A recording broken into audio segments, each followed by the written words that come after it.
DHCP servis, DHCP xidməti nədir? Heç maraqlanmısınız? Gəlin bu videoda mən sizə onları izah edeyim. DHCP dediyimiz protokol Dynamic Host Configuration protokol olub.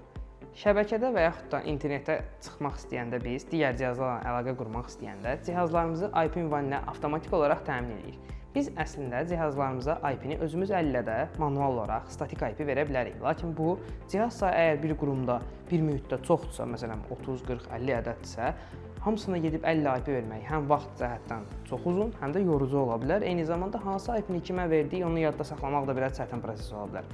DHCP servisi isə bizim bu işimizi asanlaşdırır, bu problemdən bizi azad edir. Bütün cihazlara avtomatik olaraq öncədən təbii ki bizim belirlədiyimiz diapazonda IP-lər paylayır. Bu xidməti göstərən cihaza DHCP server deyilir. Bu cihaz hansı ola bilər?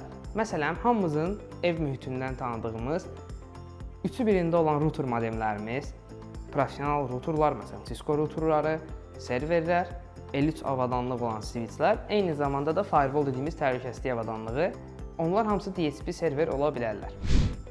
Bunun kimi maraqlı videoların və bilgilendirici məlumatların gəlməyini istəyirsinizsə, izləmədə qalın.